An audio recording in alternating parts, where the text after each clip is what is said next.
الحمد لله الذي خلق الإنسان وفضله على كثير ممن خلق تفضيلا، والصلاة والسلام على من بعثه هاديا ومبشرا ونذيرا، اما بعد۔ پارٹ 1 میں بات یہاں تک پہنچی تھی، حضرت عمر رضی اللہ عنہ نے کہا تھا کہ اگر آسمان سے ندا آئے کہ ایک آدمی کے سوا دنیا کے تمام لوگ بخش دیے گئے ہیں تب بھی میرا خوف زائل نہیں ہوگا، میں سمجھوں گا کہ شاید وہ ایک بدقسمت انسان میں ہوں گا۔ ان خیالات نے حضرت عمر رضی اللہ عنہ کی معاشی زندگی میں بڑی تکلیف پیدا کر دی تھی۔ آپ روم و ایران کے شہنشاہ بن چکے تھے، پھر بھی آپ سے فخر و فاقہ کی زندگی نہ چھوٹی۔ لوگ اس کو محسوس کرتے تھے مگر آپ راضی برضا تھے۔ ایک دن آپ کی صاحبزادی ام المؤمنین حضرت حفصہ رضی اللہ عنہا جرأت کر کے یہ کہہ دیا کہ والد محترم، خدا نے آپ کو بڑا درجہ دیا ہے، آپ کو اچھے لباس اور اچھی غذا سے پرہیز نہ کرنا چاہیے۔ تو حضرت عمر رضی اللہ عنہ نے ارشاد فرمایا کہ معلوم ہوتا ہے کہ تم رسول اللہ صلی اللہ علیہ وسلم کے فقر و فاقہ کو بھول گئی ہو۔ خدا کی قسم میں انہی کے نقش قدم پر چلوں گا تاکہ آخرت کی مسرت حاصل کر سکوں، خوشی حاصل کر سکوں۔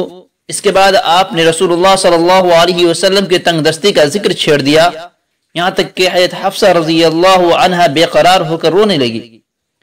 ایک دفعہ یزید بن سفیان آپ کی دعوت کی، جب دسترخوان پر بعد اچھے کھانے آئے تو آپ نے ہاتھ کھینچ لیا اور فرمایا، اس ذات کی قسم جس کے ہاتھ میں میری جان ہے، اگر تم رسول اللہ صلی اللہ علیہ وسلم کا طریقہ چھوڑ دو گے تو ضرور بھٹک جاؤ گے۔ صحابہ رضی اللہ عنہم نے آپ کے جسم مبارک پر کبھی نرم کپڑا نہیں دیکھا تھا۔ آپ کے کرتے میں 12 پیوند ہوتے تھے، سر پر پھٹا امامہ ہوتا تھا اور پاؤں میں پھٹی جوتی ہوتی تھی۔ پھر جب اسی حال میں قیصر و کسریٰ کے سفیروں سے ملتے تھے تو مسلمان شرما جاتے تھے مگر آپ پر کوئی اثر نہ ہوتا تھا، یہاں تک کہ حضرت عائشہ صدیقہ رضی اللہ عنہا اور حضرت حفصہ رضی اللہ عنہا دونوں نے مل کر کہا کہ امیر المؤمنین، خدا نے آپ کو مرتبہ دیا ہے، شہنشاہوں کے سفیر آپ کے پاس آتے ہیں، اب آپ کو اپنی معاشرت بدل دینی چاہیے۔ فرمایا، افسوس ہے تم دونوں رسول اللہ صلی اللہ علیہ وسلم کے ازواج ہو کر مجھے دنیا طلبی کی ترغیب دیتی ہو۔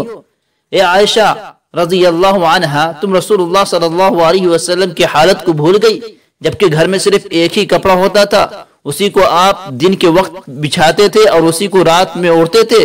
اے حفصہ رضی اللہ عنہا، کیا تمہیں یاد نہیں کہ جب ایک رات تم نے رسول اللہ صلی اللہ علیہ وسلم کے بستر کو دہرا کر کے بچھا دیا تو آپ رات بھر سوتے رہے، پھر صبح اٹھتی ہی حضور صلی اللہ علیہ وسلم نے ارشاد فرمایا، حفصہ یہ تم نے کیا کیا؟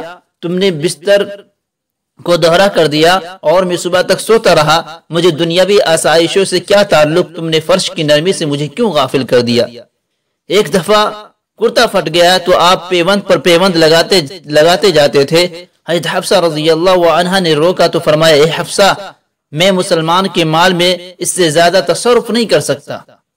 جب آپ منڈی کی تنبیہ و ہدایت کے لیے بازار میں گشت فرماتے تھے تو کوئی پرانی رسی یا کھجور کی گٹھلی جو سامنے آ جاتی آپ اٹھا لیتے اور لوگوں کے گھروں میں پھینک دیتے تھے تاکہ لوگ پھر ان سے نفع اٹھائے۔ ایک دفعہ بحرین سے مال غنیمت میں مشک و عنبر آیا اور اسے تقسیم کرنے کے لیے آپ کو ایک ایسے شخص کی تلاش ہوئی جو نہایت احتیاط کے ساتھ وزن کر سکے۔ آپ کی بیوی نے کہا کہ میں نہایت خوش اسلوبی سے اس خدمت کو انجام دے سکتی ہوں۔ فرمایا، عاقلہ، میں تجھ سے یہ کام نہیں لوں گا، مجھے ڈر ہے کہ مشک تمہاری انگلیوں میں لگ جائے گا، پھر تم اسے اپنے جسم پر میلو گی اور جواب دہ اس کا میں ہوں گا۔ ایک دفعہ سر پر چادر ڈال کر دوپہر میں گشت کے لیے نکلے، اسی وقت ایک غلام گدھے پر سوار جا رہا تھا، چونکہ تھک گئے تھے اس لیے سواری کی خواہش ظاہر کی۔ غلام فوراً اتر پڑا اور گدھا پیش کیا، فرمایا، میں تمہیں اس قدر تکلیف نہیں دے سکتا، تم بدستور سوار ہو، میں پیچھے بیٹھ جاتا ہوں۔ اسی حالت میں مدینہ منورہ کے اندر داخل ہوئے، لوگ حیران ہوتے تھے کہ غلام آگے بیٹھا ہے اور امیر المؤمنین اس کے پیچھے سوار ہے۔ انتظام سلطنت کے سلسلے میں کئی دفعہ سفر کیے مگر کبھی خیمہ ساتھ نہ لیا، ہمیشہ درخت کے سائے میں ٹھہرتے تھے اور فرش خاک پر اپنا بستر جما لیتے تھے، کبھی کسی درخت پر اپنا کمبل تان لیتے تھے اور دوپہر کاٹ لیتے تھے۔ 18 ہجری میں قحط پڑا۔ اس وقت حضرت عمر رضی اللہ عنہ کی بے قراری قابل دید تھی۔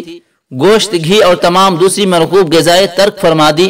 ایک دن اپنے بیٹے کے ہاتھ میں خربوزہ دیکھا تو سخت خفا ہوئے، کہنے لگے کہ مسلمان بھوکے مر رہے اور تم میوے کھاتے ہو۔ یہ تھی فاروق رضی اللہ عنہ کی روزانہ کی زندگی۔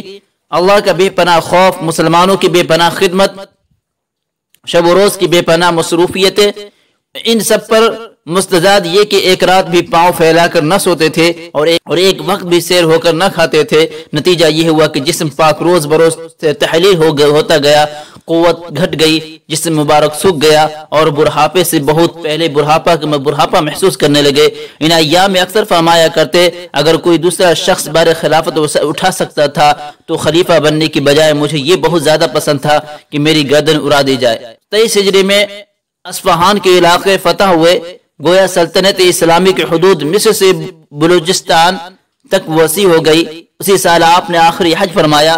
حج سے واپس تشریف لا رہے تھے، راہ میں ایک مقام پر ٹھہر گئے اور بہت سی کنکریاں جمع کر کے ان پر چادر بچھائی، پھر چت لیٹ گئے، آسمان کی طرف ہاتھ اٹھائے اور دعا کرنے لگے، خداوند اب میری عمر زیادہ ہو گئی ہے، میری قوا کمزور پڑ گئی ہے اور میری رعایا ہر جگہ پھیل گئی ہے، اب تو مجھے اس